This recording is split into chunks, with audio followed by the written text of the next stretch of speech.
No sponsor today, but Foolish Baseball will be streaming live on Twitch regularly this summer. Follow me at twitch.tv/foolishbaseball. I'll be posting a stream schedule on both the community tab and my Twitter, which is @foolishbb.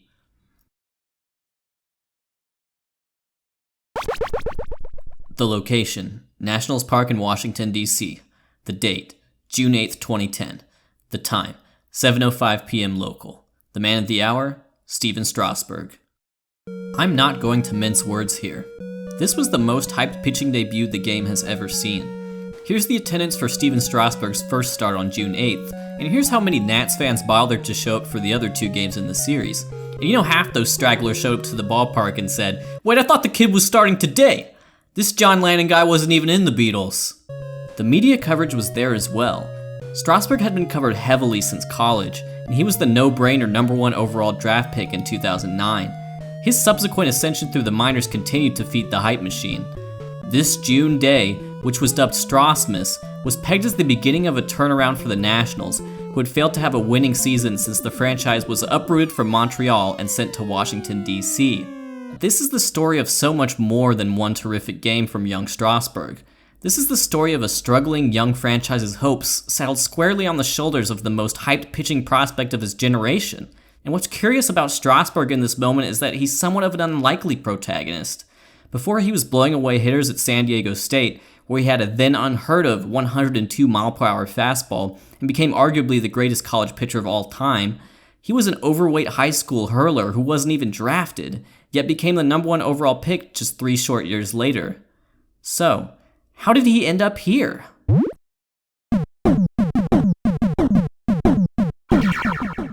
In his senior year of high school, Stephen Strasburg demonstrated flashes of brilliance on the diamond. He led West Hills High in Santee, California with 74 strikeouts and 62 1/3 innings pitched.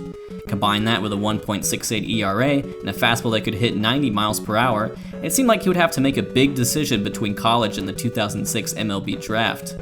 Unfortunately, that decision was already made for him. Even though he had the talent and the numbers, Strasburg admitted that he wasn't ready for pro ball when he looked back on his high school days. Scouts echoed the sentiment.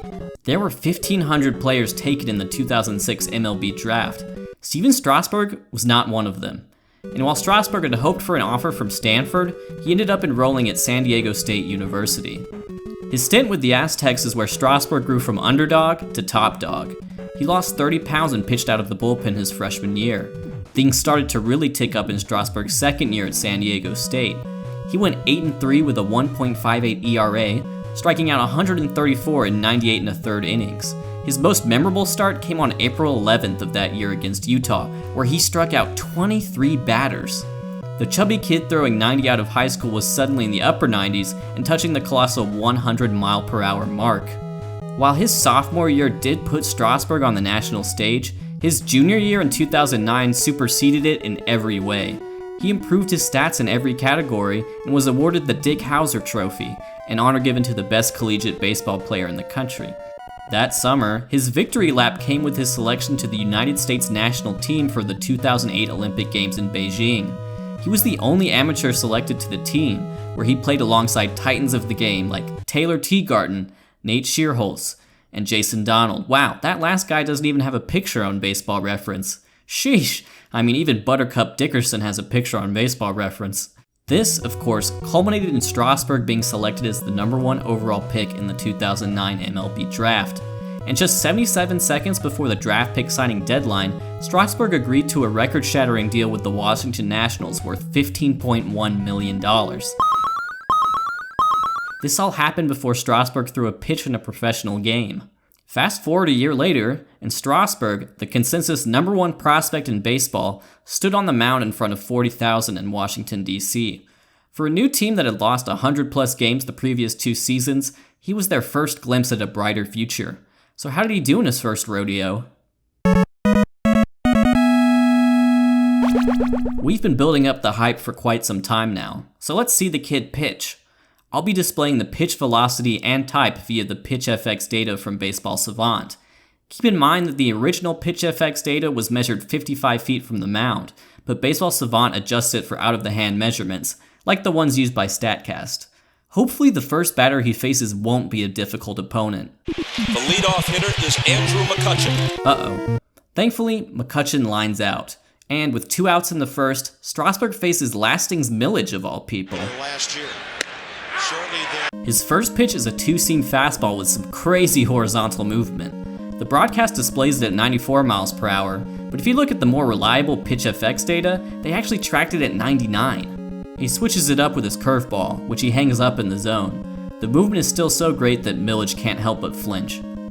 He goes to the curve on 0-2, and it's the perfect chase pitch. Millage is sat down, and Strasburg has his first career big league strikeout to end the inning. In the second inning, Strasburg goes down 3-0 in the count, but doesn't panic. He pumps in 3 great fastballs on the outer half to sit down his opponent.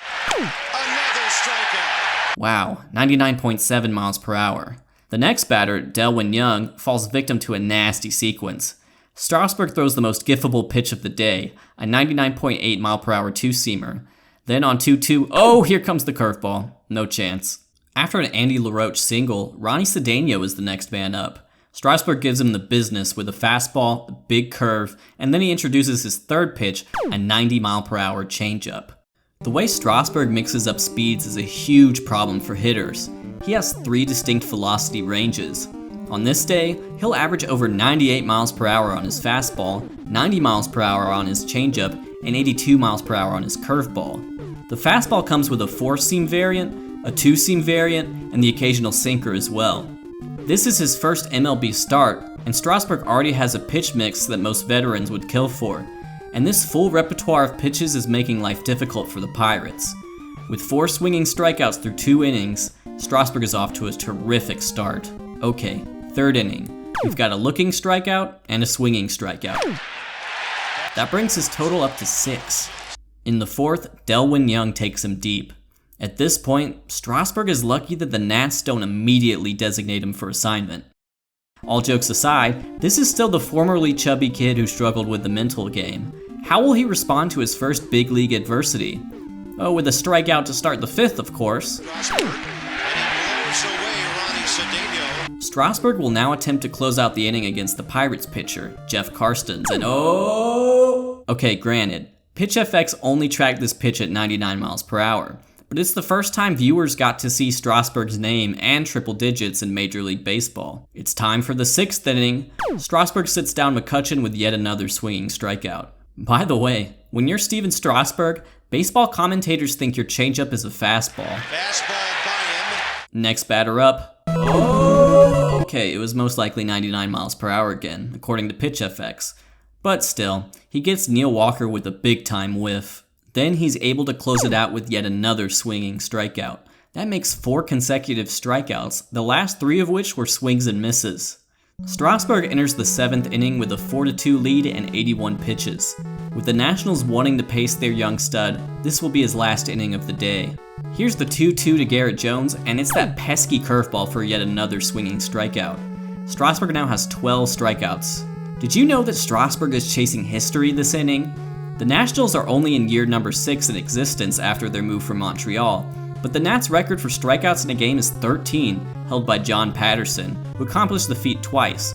Strasburg, the anointed savior for this franchise, is currently sitting at 12 in his first career start. How crazy is that? Let's resume with an 0-2 count to Delwyn Young, and he gets revenge with the fastball. Finally, here's Strasburg's chance to punctuate this incredible performance. He has Andy LaRoche on the ropes with an 0-2 count and is seeking his record-setting 14th strikeout.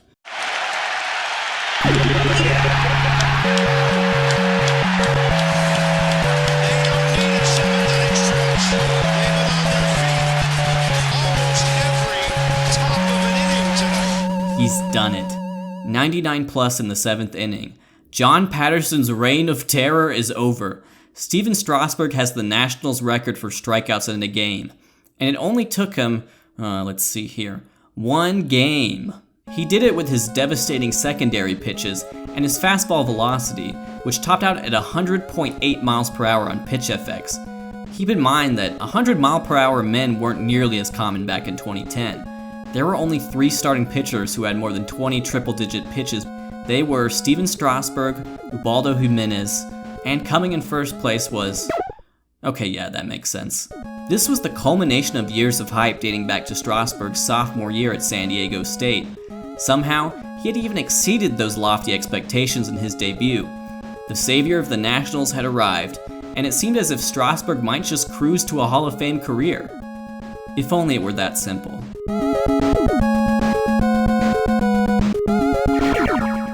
On August 21st, 2010, just a few short months after his debut, Strasburg was pulled from his start against the Phillies after just 53 pitches.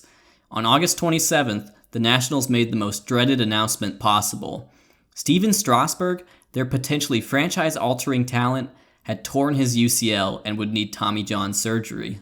The procedure itself is a miracle of modern medicine, as it was first performed in 1974 by Dr. Frank Jobe on, you guessed it, Dodgers pitcher Tommy John. Had he thought of it a few years earlier, Dr. Jobe believes that the procedure could have saved the career of another Dodgers pitcher, Sandy Koufax. But it's not always successful. Roughly 80% of the pitchers who receive the surgery return back to their original level, but that leaves the 20% that don't. Recovery from the procedure is also a lengthy timeline that takes between 12 to 18 months. That road is filled with potential pitfalls. Push yourself too hard, and you may find yourself needing a second Tommy John surgery. There is also the fear that Strasburg, someone who is made famous for his triple-digit fastball, would lose his velocity and thus his effectiveness. In his 2010 debut season, Stephen Strasburg threw 23 triple-digit pitches in just 68 innings. Since then, he has thrown exactly one pitch over 100 miles per hour. Those days are over. After getting the chance to stretch out his elbow with 5 major league starts towards the tail end of 2011, Strasburg returned to the diamond for good at the beginning of 2012, but he would be put on a very controversial innings limit. The pundits spoke out, ranging from ESPN talking heads like Stephen A. Smith to politicians like Rudy Giuliani and Mitch McConnell, although I really think Mitch McConnell's opinion was simply based on the fact that Mitch McConnell really just loves a good shutdown. But I digress. Strasburg made his final start of the season on September 7th, 2012, and that was it. He was not injured, the Nationals made the playoffs, Strasburg was not on the playoff roster, and they lost Game 5 of the NLDS in dramatic fashion. The legacy of the so-called Strasburg rules live on today. Post-Tommy John stud Chris Paddock is tearing it up for the Padres to start 2019, but he is unlikely to see a full season's workload. That's a tricky proposition for a Padres team that may be able to compete for a wildcard spot this season. Cautiously handling a pitcher's workload is definitely good, but it can also handicap a team's ability to win in the short term. Now that we're in the present day, what can we make out of Strasburg's career so far? It feels like the rug was pulled out from under him time and time again. He was built up as this Hall of Fame pitcher before he even donned a Nationals uniform. In fact, his whole career is littered with Hall of Fame talent. His college coach? Tony Gwynn. The catcher for his first big league start? Pudge Rodriguez.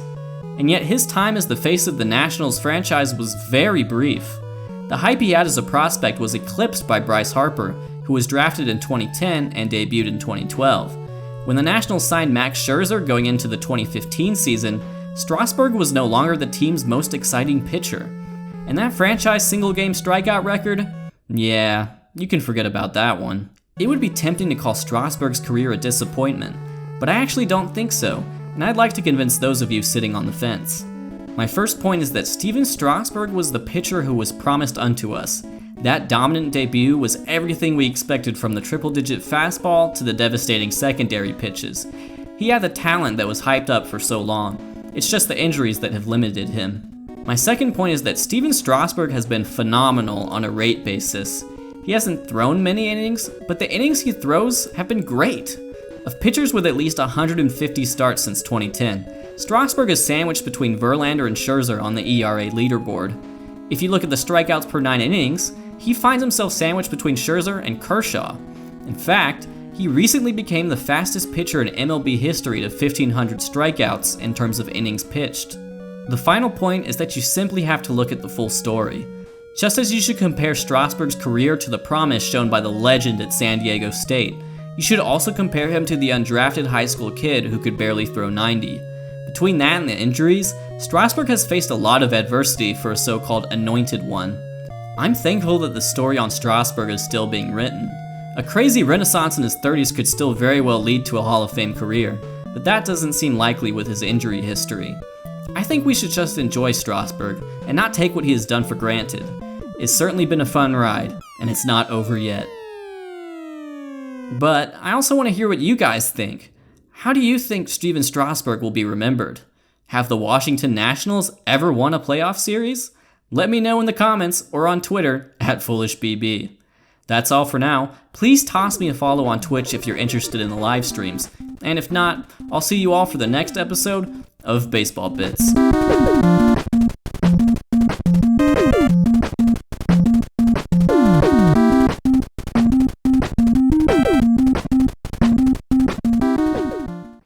Hey Tristan, what do you think of Stephen Strasburg? Ha! Psych! I don't care what you think. You pathetic little worm. Oh, by the way, the recycling needs taking out.